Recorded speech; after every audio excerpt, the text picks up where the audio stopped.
علی ذلک لمن الشاہدین والشاکرین والحمد للہ رب العالمین ان اللہ وملائکتہ یصلون علی النبی یا ایہا الذین آمنوا صلوا علیہ وسلموا تسلیما الصلاۃ والسلام علیک یا سید یا رسول اللہ وعلی آلک واصحابک یا سید یا حبیب اللہ الصلاۃ والسلام علیک یا سید یا نبی اللہ وعلی آلک واصحابک یا سید یا نور اللہ اللہم صلی علی سیدنا و مولانا محمد معدن الجود والکرم وآلہ وصحبہ وبارک وسلم۔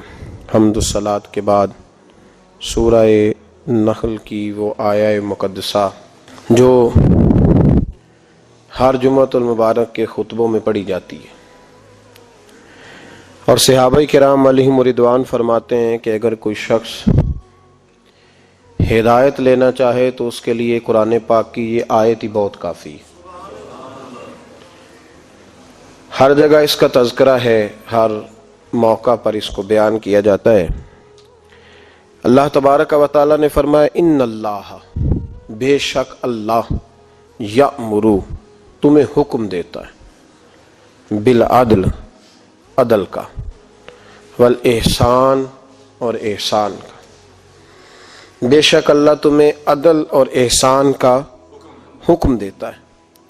قرآن مجید سارا ہی اللہ کا حکم ہے۔ قرآن پاک کا ہر فقرہ ہی تائید ہے اور مضبوطی ہے، لیکن کچھ آیات ایسی ہیں جن کا انداز تکلم بھی بڑا نرالا ہے۔ ان اللہ، بے شک اللہ، قرآن مجید کے انداز گفتگو پہ غور فرمائیے۔ ان اللہ، بے شک اللہ، یأمرو، تمہیں حکم دیتا ہے، بالعدل، عدل کا، انصاف کا۔ اللہ تمہیں حکم کرتا ہے، یہ تاکید ہے تمہارے لیے، زور ہے اس بات پر، اصرار ہے، حکم ہے کہ تم نے کبھی بھی عدل کا دامن نہیں چھوڑنا۔ نبی پاک صلی اللہ تعالی علیہ وسلم نے دنیا کو عدل سے، انصاف سے، مساوات اور برابری سے بھر ڈالا ہے۔ معاشروں میں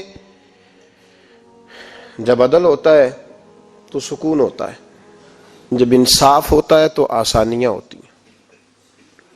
امام حسن رضی اللہ تعالیٰ عنہ فرمایا کرتے تھے، جس معاشرے میں غریبوں پہ ظلم ہوتا ہے نا، وہاں ایک وقت آتا ہے کہ امیروں پہ بھی شروع ہو جاتا ہے۔ اس بات کو یاد رکھیے گا۔ پھر سنیں، امام حسن فرمایا کرتے تھے کہ جس معاشرے میں غریبوں پہ ظلم ہو اور ظلم کو روکا نہ جائے تو پھر اس معاشرے کے امیر بھی ظلم سے محفوظ نہیں رہتے۔ عدل کا فائدہ ہر آدمی کو ہوتا ہے۔ عدل ہے کیا؟ عدل مساوات کو، برابری کو کہتے ہیں، سب کے ساتھ ایک جیسا سلوک۔ ہمارے ہاں سب سے زیادہ کمی جس چیز کی ہے وہ عدل ہے، وہ انصاف ہے۔ عدل اور انصاف مساوات اور برابری کے معنوں میں چونکہ استعمال ہوتا ہے، تو یہاں کوئی شخص بھی کسی بھی لحاظ سے اپنے آپ کو عدل کے لیے پیش کرنے کو تیار نہیں، محاسبہ نہیں۔ مساوات کا مطلب برابری ہے نا جی، لیکن کوئی شخص بھی تیار نہیں کہ میں بل جمع کرانے گیا ہوں تو چلو میں لائن میں لگ جاؤں، کہتے میرا اکاؤنٹ ہے، مینیجر میرا واقف ہے، لہذا میں یہ کام نہیں کروں گا، میں تو ڈائریکٹ جاؤں گا۔ بتائیے انصاف قائم ہوگا؟ رشوت کا بازار کب گرم ہوتا ہے؟ یا پاسپورٹ کے آفس جانے والے لوگ کہتے ہیں نا کہ لائن میں نہیں لگا جاتا ٹوکن کے لیے، لہذا 500 دو کسی کو۔ عدل قائم ہوگا؟ انصاف ہوگا اس طرح؟ ہم تو تقاضا روز کر رہے ہیں کہ حکومتیں ظالم ہیں بھی، فلاں آدمی بڑا شفاق ہے، فلاں لوگ جو ہیں وہ پیسے کے لیے سارا کچھ کر رہے ہیں، لیکن کیا ہم اپنی ذات سے تقاضا عدل شروع کرنا ہے؟ کیا ہر گھر کے اندر صرف بہو ظالم ہوتی ہے، سسر سے کبھی غلطی نہیں ہوئی، ساس سے کبھی کوئی، اس سے کبھی کوئی صاحب نہیں ہوا؟ کیا ہم نے اپنے آپ کو کبھی پیش کیا ہے؟ کچھ ایسی جگہ ہیں جہاں ہم اپنے آپ کو پیش کر سکتے ہیں کہ نہیں یہاں جناب مجھ سے بھی پوچھ لو، میری بھی فلاں موقع پر غلطی ہے؟ انصاف تو ذات سے شروع ہوتا ہے۔ حضرت نعمان بن بشیر رضی اللہ تعالیٰ عنہ فرماتے ہیں کہ میں نے محبوب سے سیکھا ہے کہ انصاف گھر کے اندر سے شروع ہوتا ہے۔ کہاں سے؟ گھروں میں انصاف ہوتا ہے تو کچہریوں تک آتا ہے، اور جب گھروں میں نہیں ہوتا تو پھر بس باہر اس کی تقسیم کیسے ہوگی؟ حضرت نعمان بن بشیر رضی اللہ تعالیٰ عنہ فرماتے ہیں، ابو داؤد شریف کی حدیث ہے، فرماتے ہیں میں نبی پاک صلی اللہ علیہ وسلم کا خدمت گزار تھا، محبوب کا فرما بردار تھا، اور ماں باپ کا بھی فرما بردار تھا۔ میرا ایک بھائی تھا جو نافرمان تھا، میرے والد گرامی مجھ سے راضی رہتے تھے چونکہ میں فرما بردار تھا، اور اس بھائی سے ناراض رہتے تھے۔ میرے ابا جی نے میرے لیے گھوڑا خریدا، اور گھوڑا خرید کر کے مسجد نبوی شریف میں لائے۔ عرض کرنے لگے یا رسول اللہ صلی اللہ علیہ وسلم، یہ میرا بیٹا ہے نعمان، آپ کا بھی فرما بردار ہے، میرا بھی فرما بردار ہے، میں نے اس کے لیے نا یہ گھوڑا خریدا ہے، تو میں اس گھوڑے کی لگام آپ کے سامنے اس کے ہاتھ میں دینا چاہتا ہوں تاکہ آپ گواہ بن جائیں کہ میں نے بیٹے کو یہ ہبہ کر دیا ہے، دے دیا ہے۔ تو محبوب پاک علیہ السلام نے میرے والد کی طرف دیکھ کے فرمایا دوسرے بیٹے کو بھی گھوڑا لے کے دیا ہے؟ دوسرے کو بھی دیا ہے؟ عرض کی حضور نہیں، اس کو نہیں دیا۔ تو لفظ ہیں ابو داؤد میں، نبی پاک نے فرمایا پھر تو گناہ اور زیادتی پر مجھے گواہ بنانے آ گیا۔ اور دو جملوں میں میرے محبوب پاک علیہ السلام نے ہمیں بتلایا کہ عدل کہاں سے شروع ہوتا ہے۔ فرمایا فاتقوا اللہ فاعدلوا اولادکم، اللہ سے ڈر اور اپنی اولاد میں انصاف کر۔ ڈر اللہ تعالیٰ سے، اپنی اولاد میں عدل کر، انصاف کر۔ اگر ایک چیز اس کو لے کے دی ہے تو دوسرے کو بھی لے کے دے۔ ہمارے ہاں نا ایک لفظ پایا جاتا ہے میرا لاڈلا ہے، 5 بیٹے ہیں تو سب سے آخر والا میرا، تو باقی 4 کون ہیں؟ بتلائیے، یہ لاڈلا لفظ رکھا کیوں گیا؟ اس کی ضرورت کیا درپیش ہوئی؟ بھئی میرا جو سب سے آخر نمبر والا بچہ ہے نا، 5ویں نمبر کا میرا لاڈلا ہے، تو باقی 4 پہ بھی حکم لگاؤ نا، وہ کیا ہے؟ کوئی نام دو ان کو بھی۔ تو گھر کے اندر فساد تو آپ نے تب شروع کیا جب عدل ہی نہیں ہوا۔ پھر آپ کہیں گے کہ یہ میری بات سنتا ہے تو فلانا بیٹا نہیں سنتا تو ٹھیک کرتا ہے، سمجھانے کے لیے کہہ رہا ہوں۔ بھئی آپ نے خود ہی تو کہا یہ میرا لاڈلا ہے تو دوسرا میرا لاڈلا نہیں۔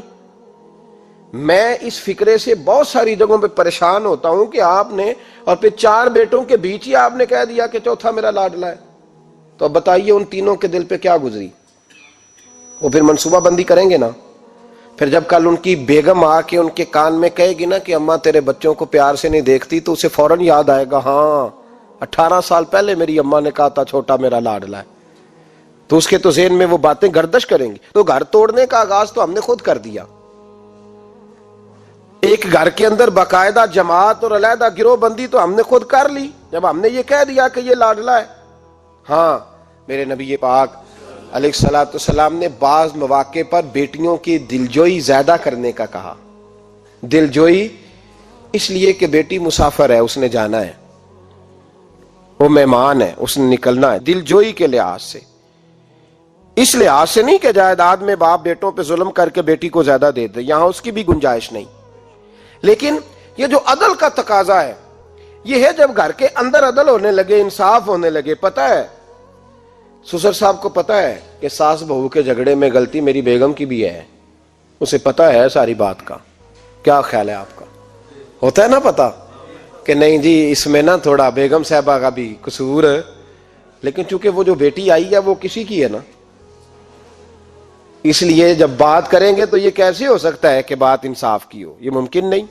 میرے نبی پاک علیہ الصلوۃ والسلام نے ہمیں جو دین عطا فرمایا ہے اس کے تقاضے جو بیان فرمائے، تو عدل کا ترازو جب کسی کے ہاتھ میں دیا تو پھر اس کو یہ حکم دیا کہ تو انصاف کر۔ اور میرے نبی پاک صلی اللہ علیہ وسلم نے فرمایا جس آدمی کو کسی قوم کا والی بنایا گیا، نگران بنایا گیا، عادل اور قاضی اور جج بنایا گیا، پھر اس نے انصاف نہ کیا، تو محبوب فرمانے لگے اس سے اللہ بھی بری ہے اور اللہ کے رسول بھی بری ہے، ہمارا اس سے رشتہ نہیں۔ تو نظام عدل ہی نہیں قائم کیا تو یا رسول اللہ جو کرے، جو نہ کرے اس کے بارے میں فرمایا بری ہے اس سے، اور جو کرے اللہ اکبر، اس کی بھی شان میرے مصطفیٰ نے کمال ہی بیان کر دی۔ بخاری مسلم میں مشکات میں حدیث موجود ہے، حضور علیہ السلام فرماتے ہیں جس نے سفید داڑھی والے نیک بوڑھے مسلمان کی عزت کی، سفید داڑھی والا نیک بوڑھا مسلمان جس نے اس کی عزت کی، اور جس نے قرآن پاک کے عالم کی عزت کی، اور فرمایا جس نے عدل کرنے والے حکمران کی عزت کی، وہ سمجھ لے میں نے اپنے خدا کی عزت کی ہے۔ اتنا بڑا درجہ، اتنا بڑا مرتبہ، اتنے بڑے لفظ کہہ دیے۔ فرمایا جس شخص نے عادل حکمران کی عزت کی، وہ سمجھے میں نے اپنے اللہ کا اکرام کی، اللہ کی عزت کی۔ یاد رکھیے گا، نا انصافی پر سزا ہے، اور اگر کوئی انصاف کرے تو اس کے لیے جزا بھی بڑی اعلیٰ ہے، اس کے لیے پھر اللہ رسول کی بارگاہ میں انعامات بھی بڑے گراں قدر ہیں، اس کا اعزاز اور اکرام بھی بہت زیادہ ہے، لیکن شرط انصاف ہے۔ تقاضا یہ ہے کہ ہم انصاف کریں، عدل کا ترازو جب ہمارے ہاتھ آئے تو ہم یہ نہ دیکھیں کہ یہ ہمارا اپنا ہے۔ اللہ قرآن مجید کی سورہ نساء میں فرماتے ہیں انصاف کے لیے کھڑے ہو جاؤ، چاہے تمہارا کوئی اپنا قریبی کیوں نہ ہو، انصاف کے لیے کھڑے ہو جاؤ۔ دیکھو انصاف خرابی تب ہوتی ہے جب لوگ منصب دیکھ کر انصاف کرتے ہیں، منصب دیکھ کر۔ جب منصب نہ دیکھا جائے، رسول اللہ کا قانون دیکھا جائے صلی اللہ علیہ۔ حضرت عمر بن عاص رضی اللہ تعالیٰ عنہ نے مصر خود فتح کیا تھا،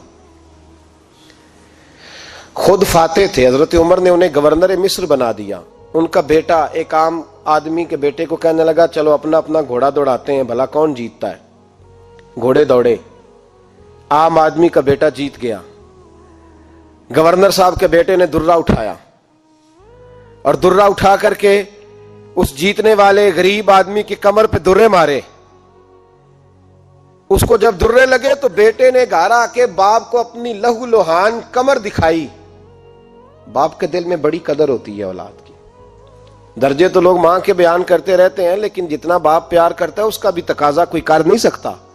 والد نے جب دیکھا نا لہو لوہان ہے گردن، تو والد چیخے، روئے، اور پھر پتہ نہیں اگلے 1.5 منٹ میں اس بچے کے والد کو کیا ہوا، اس نے آنسو پونچھے اور بیٹے کو کہنے لگا میرے گھوڑے کے پیچھے بیٹھ۔ کہا کدھر جانا ہے؟ فرمانے لگے یہ ظلم کا دور نہیں، یہ عمر کا دور ہے۔ ہاں ایسی بات ہے کوئی جو مرضی کر جائے؟ بیٹھ میرے گھوڑے پہ۔ آدھی رات کے وقت پہنچے مدینے، اور باہر جا کے وہ آدمی پکارنے لگے، کہنے لگے عمر باہر آؤ، نکلو خوابگاہ سے۔ جب غریبوں پہ ظلم ہو تو پھر حکمرانوں کو سونے کی اجازت نہیں ہوا کرتی، باہر آؤ۔ فاروق اعظم آدھی رات کو اٹھ کے آئے، کیا ہوا؟ کہا عمر دیکھ، یہ بیٹا جو میں نے اپنے منہ کے نوالے کھلا کھلا کے پالا ہے، ذرا میرے لال کی پشت دیکھ، تیرے دور حکومت میں یہ حال ہوگا۔ حضرت فاروق اعظم نے کہا جاؤ بلا کے لاؤ فاتح مصر کو۔ حضرت عمر بن عاص بیٹے سمیت آئے۔ جناب فاروق اعظم فرمانے لگے مجمع میں کھڑا کر کے، فرمایا کیوں مارا تو نے اس کو؟ گردن جھک گئی۔ فرمایا تو گورنر کا بیٹا تھا اس لیے مارا ہے؟ اس غریب آدمی کے بچے کو کہا درے پکڑ، اور گورنر کے بیٹے کو اس کے سامنے مار، اور اتنے مار کے اسے سمجھ آئے۔ جب اس کو درے لگ رہے تھے تو لوگ دیکھ رہے تھے، تھوڑی دیر گزری تو حضرت سیدنا عمر فاروق رضی اللہ تعالیٰ عنہ نے فرمایا گورنر مصر کو بھی سزا دو، اس کے کپڑے اتروا کے اسے ٹاٹ کا لباس پہناؤ۔ لوگ کہنے لگے حضور گورنر صاحب کی کیا غلطی؟ سنو اور یاد رکھنا۔ حضرت فاروق اعظم کہنے لگے اس بچے کے دل میں بات ڈالی کس نے کہ تو گورنر کا بیٹا ہے؟ کس نے بات ڈالی کہ تو چودھری کا بیٹا اور باقی کمی ہوتے ہیں؟ کس نے سکھایا اسے؟ وہ طاقتیں بھی ہم کچھ لیں گے جو سکھاتی ہیں کہ فلانا بڑا ہے فلانا چھوٹا ہے۔ فرمایا نا، جب کوئی رسول اللہ کا کلمہ پڑھ لیتے ہیں وہ برابر ہو جایا کرتے ہیں۔ اس کو کس نے سکھایا؟ کس نے سکھایا اس کو؟ گورنر کو بھی۔ اور پھر حضرت عمر نے تاریخی جملہ کہا، حضرت عمر بن عاص کی طرف دیکھ کے فرمایا جب اللہ نے ان لوگوں کو آزاد پیدا کیا تم نے کیوں غلام بنا لیا ہے؟ جب رب نے آزاد پیدا کیا تم نے کیوں غلام بنایا ہے؟ عزیزو یاد رکھو، جب انصاف کا بول بالا ہوتا ہے پھر کوئی آدمی ڈرتا ہے، یہاں انصاف نہیں ملتا۔ اور میں آپ خود ایک بات یاد آ گئی، حضرت عمر کا زمانہ تھا تو غسان کے بادشاہ نے کلمہ پڑھ لیا۔ جو لوگ غریب کہلاتے ہیں نا وہ ذرا میری بات پہ زیادہ توجہ کریں، غریبوں کو سنانے لگا ہوں، غریب ذرا توجہ کریں۔ غسان کے بادشاہ نے اسلام قبول کر لیا، اور اسلام قبول کرتے ہی وہ آئے حج کرنے۔ حج کے بعد فارغ ہوئے تو ایک نفلی طواف کر رہا تھا غسان کا بادشاہ، شاہ غسان۔ آج تو خانہ کعبہ میں بھی وی آئی پی پروٹوکول ملتا ہے، آج تو مسجد نبی میں بھی وی آئی پی پروٹوکول ہوتا ہے، یہاں آ کے بھی، یہاں بھی، اور دیکھتے صحیح تو کھڑا کہاں ہے، یہاں بھی پولیس والوں نے بازو پکڑے۔ سوچو تو صحیح، یہ حال کر دیا تم نے مذہب کا۔ طواف کعبہ ہو رہا ہے اور غسان کے بادشاہ نے جبہ پہنا ہوا ہے باریک اور لمبا، وہ طواف کعبہ کر رہا تھا تو ایک غریب آدمی کا پیر اس کے جبے پہ آ گیا۔ جب پیر آیا تو اس نے پلٹ کے غریب کے منہ پہ تھپڑ مارا۔ جب تھپڑ مارا تو اس غریب نے سیدنا فاروق اعظم کی عدالت میں مقدمہ کر دیا، کہا بادشاہ نے تھپڑ مارا ہے۔ حضرت عمر فاروق رضی اللہ تعالیٰ عنہ نے بادشاہ کو بلایا، فرمایا تو نے اس غریب کو مارا ہے؟ کہا جناب اس نے پیر رکھا تھا۔ تو فرمایا پیر رکھا تھا تو کیا ہو گیا، تو نے کیوں لمبا جبہ پہنا تھا، تجھے سمٹ کے چلنا چاہیے تھا۔ کہا میرے لیے حکم کیا ہے؟ حضرت عمر کہنے لگے یہاں اسے رات میں راضی کر لے، ورنہ صبح اسی جگہ اسی کونے میں خانہ کعبہ کے سائے میں وہ غریب تیرے منہ پہ تھپڑ مارے گا اور تجھے تھپڑ کھانا پڑے گا۔ غریبوں سنو سنو، ساری رات وہ غسان کا بادشاہ غریب کی منت کرتا رہا تو راضی ہو جا۔ غریبوں تم سے شکوہ ہے، تم 2-4 لاکھ پہ راضی ہو جاتے ہو، غریبوں تم سے شکوہ ہے، تم انصاف ہونے نہیں دیتے، غریبوں تم تھوڑی تھوڑی بات پہ مطمئن ہو جاتے ہو، تھوڑی تھوڑی بات۔ جتنے غریب تن ہیں لباسوں سے دور دور، اتنی ہی چادریں میں مزاروں سے چھین لوں، اور جتنے غریب گھر ہیں اجالوں سے دور دور، اتنی ہی روشنی میں ستاروں سے چھین لوں۔ اتنی تو ہمتیں ہو میری کم سے کم بلند کہ شاہوں کے تاج فقط اشاروں سے چھین لوں۔ تمہاری زیادتی ہے، تم نے ظلم پروان چڑھایا ہے۔ جب تم چودھری کے کہنے پر، ایم این اے کے کہنے پہ راضی ہو جاتے ہو، تم انصاف ہونے نہیں دیتے۔ ڈٹنا سیکھو، کھڑے ہونا سیکھو۔ جب اسے کہا نا راضی ہو جا تو وہ غریب کہنے لگا میں راضی ہو جاؤں اور کل تو کسی اور کو بھی تھپڑ مارے۔ فرمایا جتنی تیرے پاس دولت ہے لا کے قدموں میں رکھ۔ ہم دولتوں کی پرواہ اس لیے نہیں کرتے کہ ہم نے محمد عربی کا چہرہ دیکھا ہوا ہے، اب میری نگاہوں میں جچتا نہیں کوئی، اس لیے کہ جیسے میرے محبوب ہیں ویسا نہیں۔ تم اثر لینا چھوڑ دو، تم اثر بڑا لیتے ہو، ہاں تمہارے اوپر چیزیں اثر انداز ہوتی ہیں، اس لیے انصاف نہیں ہوتا۔ ڈٹنا سیکھو، کھڑے ہونا سیکھو۔ جو بھائی ڈٹ جاتا ہے نا وہ بڑے کمال کر جایا کرتا ہے۔ ساری رات مناتا رہا۔ حضرت عمر سے کہنے لگا وہ نہیں مانتا، تو جناب عمر کہنے لگا پھر تیاری کر لے، ہم بادشاہ نہیں دیکھیں گے، دولت نہیں دیکھیں گے، ہم رسول اللہ کا دین دیکھیں گے، ہم نبی پاک کا نظام دیکھیں گے۔ وہ بادشاہ رات کو دوڑ گیا، بھاگ گیا، جا کے عیسائی ہو گیا۔ لوگوں نے کہا اتنا قیمتی آدمی عمر نے ضائع کر دیا۔ فرمایا چپ کرو، میں نے کوئی چیز ضائع نہیں کی، میں نے تو اپنے رسول کا دین بچا لیا ہے، کوئی شے ضائع نہیں ہوئی۔ عدل جب تک میں پھر کہوں گا اس عدل کے نقصان میں ہر آدمی برابر کا شریک ہے۔ ہم عدل ہونے نہیں دیتے، ہم عدل قائم نہیں کرتے، ہمارا تقاضا ہی نہیں کہ عدل ہو، ہم اپنے آپ کو عدل کے لیے پیش ہی نہیں کرتے، مزاج ہی نہیں۔ حضرت علی المرتضیٰ ایک جری انسان تھے، اور وہ علی تھے جن پر انسانیت رشک کرتی ہے، اور مولا علی وہ ہستی تھے کہ میرے مصطفیٰ کریم صلی اللہ تعالی علیہ وسلم نے فرمایا اس کے دیدار کو تو فرشتے بھی آیا کرتے ہیں نا، بڑا آدمی۔ اور پھر امیر المومنین خلیفۃ المسلمین حضرت علی، خود مولا علی نے حضرت قاضی شریح کو قاضی بنایا، چیف جسٹس بنایا، اپنے ہاتھوں سے تعیناتی کی۔ حضرت مولا علی رضی اللہ تعالیٰ عنہ کی زرہ گم ہو گئی، کافی دیر گزر گئی تو ایک یہودی کے پاس وہ زرہ آپ کو نظر آئی۔ حضرت علی نے ڈائریکٹ اس سے چھین نہیں لیا، حالانکہ امیر المومنین تھے۔ ہمارے ہاں ڈنڈا بھی بڑا چلتا ہے نا، جو طاقتور ہوتا ہے وہ تو تھانے جاتا ہی نہیں، اس کو ضرورت نہیں، اس نے تو بندے رکھے ہوئے ہیں، اس کو تو پتہ ہے کام کیسے لینا ہے۔ لیکن حضرت علی نے آئینی رستہ اختیار کیا، قانونی رستہ۔ قاضی صاحب کی عدالت میں مقدمہ کیا کہ فلاں یہودی کے پاس میری زرہ ہے اور وہ چوری ہو گئی تھی، گر گئی تھی، گم گئی تھی، مجھے دلائی جائے۔ قاضی صاحب نے بلا لیا یہودی کو، امیر المومنین بھی کٹہرے میں۔ قاضی صاحب کہنے لگے اس سے کہ زرہ تیری ہے؟ اس نے کہا جی میرے پاس ہے تو میری ہے. قاضی صاحب کہنے لگے حضرت علی سے گواہ آپ کو دینے پڑیں گے کیونکہ مقدمہ آپ نے کیا ہے, اگرچہ وہ امیر المومنین ہے. توجہ ہے بھائیوں کی, سمجھ آ رہی ہے باتوں کی؟ گواہ امیر المومنین آپ نے دینے ہیں کیونکہ مقدمہ آپ نے دائر کیا. تو حضرت علی کہنے لگے میرا بیٹا حسن گواہی دے گا کہ میری ہے, اور میرا غلام کمبر گواہی دے گا. قاضی صاحب کہنے لگے حضور ان کی گواہی درست تو ہے پر میں نہیں تسلیم کرتا, اس لیے کہ بیٹے تو باپ کے حق میں بولا ہی کرتے ہیں, نوکر تو آقاؤں کے حق میں بولتے ہی ہیں, جائیں کوئی غیر جانبدار بندہ لے کے آئیں جو گواہی دے. تو حضرت علی خاموش ہو گئے, کہنے لگے ابھی میرے پاس ایسا کوئی گواہ نہیں. قاضی صاحب کہنے لگے چلیں پھر آپ یہودی کو راضی کریں, آپ نے کیوں بلا وجہ گھسیٹا عدالت میں, راضی کریں, انصاف کا تقاضا ہے. تو حضرت علی قریب گئے, کہنے لگے بھیا ناراض نہ ہونا, زرا تو میری ہے, ناراض نہ ہونا, میں نے غلط مقدمہ نہیں کیا. وہ علیحدہ بات ہے کہ میرے پاس گواہ نہیں تو میں کوئی بے انصافی نہیں کر سکتا, تو میرے ساتھ چل تجھے کھجوروں کا حلوہ کھلاتا ہوں تاکہ تو راضی ہو جائے. وہ یہودی کہنے لگا میں نے قاضی صاحب کا انصاف دیکھا اور جناب علی کا انصاف کے لیے کھڑا ہونے دیکھا تو میں مولا علی کے قدموں میں بیٹھ گیا. میں نے کہا علی جب تیری یہ شان ہے تو محمد عربی کا کیا مقام ہوگا. میں نے کلمہ پڑھنا شروع کر دیا. دیکھیں نا تقاضا پورا کیا ہے حضرت علی نے. تو وہ کہنے لگا علی تیرے انصاف کے رنگ نے نا, جملہ یاد رکھنا, کہنے لگا یہودی علی تیرے انصاف کے اس رنگ نے میرے دل سے کفر کی میل دور کر دی, تیرے عدل نے میرا کفر توڑ دیا, کفر. لیکن شرط دیکھیں نا, غریب آدمی ابو ایوب انصاری, ماڑے بندے, اب تو پیر اور مولوی بھی گنجائش نہیں نہ دیتا کسی کو بولنے کی, تو سیاست دان تو اللہ ہی کی پناہ, وہ تو پتہ نہیں کس طرح سوتے ہیں رات کو, اللہ ہی جانتا ہے, پتہ نہیں کس طرح اپنے آپ کو مطمئن کر کے وہ زندگیاں گزار رہے ہیں, خدا ہی بہتر جانتا ہے. حضرت عمر فاروق جیسا دلیر اور جرری آدمی جمعہ پڑھانے مسجد میں داخل ہوئے تو جناب ابو ایوب انصاری دروازے پہ کھڑے ہو گئے, کہنے لگے عمر تیرے نوکر نہیں, ٹائم پہ آیا کر, بڑی دیر سے کھڑے ہیں. کیوں دیر سے آیا ہے؟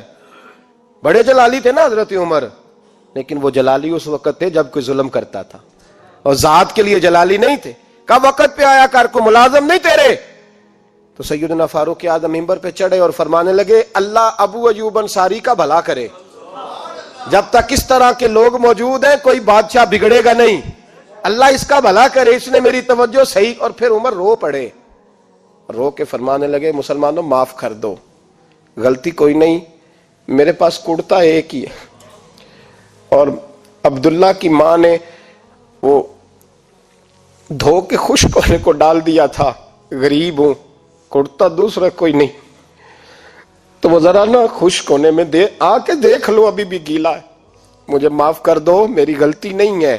صحابہ درد کے ساتھ رونے لگے اور کہنے لگے اللہ اس طرح کے حکمران ہمیشہ عطا کرتا رہتا. میرے بھائی تو انصاف کا رنگ تو دیکھ, ان تقاضوں کو سمجھنا. یہاں کسی کی جرت ہے بول سکے, طاقت ہے کسی کی, لیکن انہوں نے اپنے آپ کو پیش کیا, سامنے پیش کیا اپنے آپ لوگوں کے سامنے. دو مال غنیمت کی چادریں بانٹ رہی ہیں, سب کو ایک ایک ملی ہے. فاروق اعظم جمعہ پڑھانے آئے تو اسی چادر کا کرتا, اسی کی تامت. لوگ کھڑے ہو گئے, عمر بتا تو نے دو کیوں لی, یہ انصاف ہے, یہ عدل ہے, کیوں لی دو؟ تو حضرت عمر کہنے لگے میرا بیٹا جواب دے گا. عبداللہ بن عمر بولے, کہنے لگے ابا جی کے کپڑے بڑے پرانے ہو گئے تھے, میں نے اپنے حصے کی بھی اپنے ابا جی کو دے دی ہے. دیکھیں نا یہ انصاف میرے نبی پاک نے کیا ہے, صحابہ نے سیکھا ہے. میں اور آپ تیار نہیں, ہم تیار نہیں انصاف کے لیے, ہمارا مزاج نہیں انصاف کا, ہمیں خود بہت سارا آگے پیش ہو کے رنگ دکھانا پڑے گا, اس کے لیے ہماری تیاری نہیں. اس لیے ہم حکمرانوں کو گالی دے کے چپ کر جاتے ہیں, اس لیے ہم وکیلوں کے کہتے ہیں بکتے بڑا ہیں, جج بکتے, یہ باتیں کر کے ہم خاموش ہیں. ہم پیش نہیں کر پا رہے, ابھی تک ہم اپنے آپ کو کھڑا نہیں کر پا رہے کہ ہم سے مطالبہ کرو انصاف کا, کھڑا نہیں. حضرت سیدنا علی المرتضیٰ شیر خدا رضی اللہ تعالیٰ عنہ فرماتے ہیں بدر کے لیے جب جا رہے تھے تو سواری ایک تھی, سوار تین تھے, ایک سواری اور سوار تین. فرماتے ہیں نبی پاک صلی اللہ علیہ وسلم نے فرمایا تین کٹھے نہ بیٹھنا, دو بیٹھیں, سواریوں کو تکلیف ہوتی ہے. قربان جاؤں, کیسا رسول دیا ہے جو جانوروں کے حقوق کا بھی خیال فرماتے ہیں صلی اللہ علیہ وسلم. فرمایا دو بیٹھیں. حضرت علی کہتے ہیں پہلے میں اور نبی پاک صلی اللہ علیہ وسلم بیٹھے, اور تیسرے ہمارے ساتھ ابو درداء رضی اللہ تعالیٰ عنہ. فرماتے ہیں جا رہے تھے بدر کے لیے، پہلے میں اور حضور بیٹھے، پھر نبی پاک اور ابو دردہ بیٹھے. فرماتے ہیں پھر نمبر لگ گیا میرا اور ابو دردہ کا، اور مصطفیٰ نے گھوڑے کی لگام تھامی تو حضرت ابو دردہ تڑپ اٹھے، کہنے لگے علی نہ طبیعت مانتی ہے، نہ ادب مانتا ہے، نہ عشق مانتا ہے، تو اس طرح کر، میں تو چھوٹا ہوں. آپ کہیے رسول پاک سے، آپ ہر لحاظ سے بڑے ہیں، آپ عرض کیجئے کہ حضور نہ ادب مانتا ہے، نہ عشق مانتا ہے، نہ پیار مانتا ہے، نہ تقاضا ہے، مہربانی کرے آ جائیں. حضرت علی ہاتھ باندھ کے عرض کرنے لگے محبوبہ ٹھیک ہے، باری آپ کی پیدل چلنے کی ہے، پر مہربانی کریں، ادب پیار اور محبت مجبور کر رہی ہے. تو حضور نے فرمایا علی چپ کر، میں عدل نہیں کروں گا تو لوگ عدل سیکھیں گے کیسے؟ اگر میں عدل نہیں کروں گا تو قوم سیکھے گی کیسے؟ مجھے عدل کرنے دے، انصاف کرنے دے. فرمایا چلنے دے مجھے، پیدل کچھ نہیں ہوتا. تقاضا عدل جب تک پورا نہیں ہوتا، آپ یقین کریں میرے اساتذہ کہا کرتے تھے میں عدالت کو عدالت نہیں کہتا، کچہری کہتا ہوں، اس لیے کہ عدالت وہ ہوتی ہے جہاں عدل ہوتا ہے. یہاں تو حال یہ ہے، بتائیے وکیل کو نہیں پتا ہوتا کہ جو میرے پاس آیا یہ غلط آدمی ہے، وہ اس کی حمایت کرتا ہے کہ نہیں، اس کے ساتھ چلتا ہے کہ نہیں، جھوٹ کے ساتھ آخر تک لڑتا ہے کہ نہیں لڑتا. جو گواہ بن کے جا رہے ہوتے ہیں انہیں پتا ہوتا ہے کہ نہیں کہ ہم جھوٹے کی گواہی دینے جا رہے ہیں. تو پھر کیا سارا ظلم حکومتیں کر رہی ہیں؟ معاشرہ بھی تو اپنی ترتیب بدلے نا، لوگ بھی تو اپنا رنگ بدلے نا، لوگ بھی تو طبیعت بدلے نا. کون منتخب کرتا ہے انہیں ظالموں کو؟ عوام، اور پھر اس کے بعد شکوہ بھی عوام ہی کرتی ہے. خدا را تقاضے سمجھو، مزاج سمجھو، طبیعت سمجھو اسلام کی. میرے نبی پاک صلی اللہ علیہ وسلم نے عدل کا بول بالا کیا، ہر مقام پر، ہر نقطے پر رسول پاک صلی اللہ علیہ وسلم نے عدل عدل اور عدل کی آواز بلند فرمائی. کوئی مقام ایسا نہیں. آپ پڑھیے کتاب میں، اگر ایک کلمہ پڑھنے والے اور یہودی کا فیصلہ آیا ہے اور نبی پاک صلی اللہ علیہ وسلم نے یہودی کو حق میں سمجھا ہے تو نبی پاک نے یہودی کے حق میں فیصلہ دیا ہے. وہ منافق بگڑ گیا ہے، حضرت عمر کے پاس گیا ہے، لیکن حضور نے فرمایا جہاں جاتا ہے جا، فیصلہ وہی کیا جائے گا جو عدل پہ مبنی ہوگا، جو انصاف پہ مبنی ہوگا. ہماری طبیعتوں کے اندر سے وہ جو جس سٹیج پہ کوئی بیٹھا ہے وہ وہاں بڑا ہے، وہ جہاں بیٹھا ہے وہ سلطنت کا مہاراجا ہے. وہ کہتا ہے نہیں نہیں میرے پاس سارا کچھ ہے، یہاں تو میں اختیارات استعمال کروں گا، وہ استعمال نہ ہوئے تو پھر دولت استعمال کروں گا. تو جب اجتماعی مزاج قوم کا بگڑتا ہے، پھر معاشرے میں ناانصافی عام ہوتی ہے، پھر ظلم عام ہوتا ہے، پھر بے رہ روی کا شکار. اور میرے نبی پاک صلی اللہ علیہ وسلم کی حدیث سن لے، ذرا جاگ کے سننا یہ والی روایت، اور اسے یاد کر لینا، اس کا رٹا لگا لینا. حضور نے فرمایا تھا جس معاشرے میں بے حیائی عام ہوگی وہاں ایسی بیماریاں پیدا ہوں گی جن کا علاج ہی کوئی نہیں ہوگا. اور حضور نے فرمایا جس قوم کے اندر انصاف نہیں ہوگا وہاں قتل عام ہوگا. انصاف نہیں، جب تک مجرم کو سزا نہیں ملتی، جب تک مجرم کو سزا نہیں ملتی اتنی دیر تک لوگوں کے لیے وہ نشان عبرت نہیں بنتا، اتنی دیر تک لوگ باز نہیں آتے. یاد رکھیں جب انصاف ہوگا، عدل ہوگا، اور عدل کرنے والے جب عدل کریں گے اور انصاف کا دامن تھامیں گے. پہلی بات تو یہ ہے کہ ہم اپنے آپ سے ورا کریں بہت ساری چیزوں کو. ہم دیکھتے ہیں حکومت نے چھوٹی چھوٹی کمیٹیاں بنا دی ہیں مصالحتی کمیٹیوں کے لیے، بین المذاہب کمیٹیاں، بڑا کچھ بن گیا ہے، لیکن لوگ گروہ بندی کا شکار ہیں، گروہی تعصبات ہیں. دیکھتے ہیں کہ ہمارا ووٹ کس طرف ہے، ہمارا مزاج کس طرف ہے، اس رنگ میں ملت کا اجتماعی نقصان ہو جائے، شیرازہ بکھر جائے. اور میں شروع میں کہہ چکا ہوں، امام حسن فرمایا کرتے تھے اگر غریب پر ظلم نہ روکا جائے گا تو وہ ظلم امیر کے دروازے تک بھی جائے گا. ایک وقت آئے گا کہ امیروں کے ساتھ بھی زیادتیاں ہونے لگیں، اس لیے کہ جب ظلم ہوتا ہے تو اس کی آگ بھی پورے معاشرے کو لپیٹ میں لیتی ہے، اور جب انصاف ہوتا ہے تو اس کی برکتیں بھی سارے معاشرے کو فائدہ دیتی ہیں. عدل انصاف ضروری امر ہے. حضرت عمر فاروق رضی اللہ تعالیٰ عنہ جناب زید بن ثابت رضی اللہ تعالیٰ عنہ کو خود قاضی بنایا تھا. حضرت زید بن ثابت کو قاضی خود بنایا، خود تعینات کیا. حضرت ابی بن کعب رضی اللہ تعالیٰ عنہ نے نا حضرت عمر پر مقدمہ کر دیا حضرت زید بن ثابت کی حکومت میں، خود حضرت عمر پر. جناب عمر جب پہنچے نا وہاں سب لوگ بیٹھے رہے. ایک شخص کہنے لگا تم اپنے امیر کے لیے کھڑے نہیں ہوئے، تو حضرت زید بن ثابت کہنے لگے چپ کر جا، ان پر مقدمہ ہے، وہ حساب دینے آئے ہیں، امیر المومنین بن کے نہیں آئے. سامنے کھڑا کیا، تو گفتگو کے دوران کوئی ایسا موقع آیا کہ حضرت عمر کو قسم دینی پڑی. تو حضرت زید بن ثابت حضرت ابی بن کعب سے کہنے لگے یار لحاظ کر، وہ فاروق اعظم ہے، امیر المومنین ہے ہمارے، اور تو ان سے قسم کا مطالبہ کر رہا ہے. حضرت سیدنا فاروق اعظم کی طرفداری میں بات کی نا، تو حضرت سیدنا عمر فرمانے لگے زید اس مقدمے کا فیصلہ کر لو اور اس کے بعد میں تمہیں معزول کر دوں گا، تم تو اہلیت ہی نہیں رکھتے. حضور کیا ہوا؟ فرمایا تم نے میری طرفداری کیوں کی؟ تم نے مجھے امیر المومنین کیوں کہا؟ تم نے کیوں میرے حق میں بات کی؟ اگر میں اور تو اس طرح کرنے لگیں گے تو امت کو عدل کون دے گا؟ اگر میرا اور تیرا یہ رنگ ہو جائے گا، کیوں تو نے مجھے امیر المومنین کہا؟ اس وقت میں اپنی صفائی دینے آیا ہوں، عمر بن خطاب سے زیادہ میرا کوئی تعارف نہیں ہونا چاہیے، کیوں تم نے یہ لفظ کہے؟ اور فرمایا اگر مجھ پر قسم آئے گی اور جو میرے اوپر لاگو ہوگا مجھے وہ کام کرنے کا تمہیں حکم کرنا چاہیے تھا. یہاں تو حال ہی کوئی نہیں، مزاج ہی کوئی نہیں. ہماری قوم بڑی سمجھدار ہے، حکمران بھی بڑے سمجھدار ہیں. ممتاز حسین قادری رحمت اللہ علیہ کو پھانسی ہوئی تو لوگ کہنے لگے مولوی شدائی ہو گئے. فیصلہ تھا عدالت کا تو ماننا چاہیے تھا. ایک فیصلہ ایک پیپلز پارٹی کے سابقہ صدر کے بارے میں بھی عدالت نے دیا تھا، اور پھر آپ کی پارلیمنٹ نے اس فیصلے کو کنڈم کیا، مذمت کی، اور اٹھ کے کہا گیا کہ ہم مذمت کرتے ہیں، فیصلہ غلط تھا. جب حضرت ممتاز قادری کے حق میں فیصلہ آئے تو اس وقت لوگ بولتے ہیں، کہتے ہیں دیکھو جناب عدالت کا فیصلہ ہے اور مولوی کہہ رہے ہیں پھانسی نہ دو. اور جب ایک شخص پر، ایک عام آدمی پر فیصلہ آئے اور بڑی عدالت کرے اور وہ چوکوں چوراہوں میں کھڑا ہو کے کہے کہ ہم اس فیصلے کو نہیں مانتے، پھر کوئی آدمی نہیں بولتا. پھر کسی جگہ ہم نے کہا تھا بچ جا، تو رسول اللہ صلی اللہ علیہ وسلم کی ناموس والوں کا لحاظ کر، اللہ رسول تیرا خیال فرمائیں گے.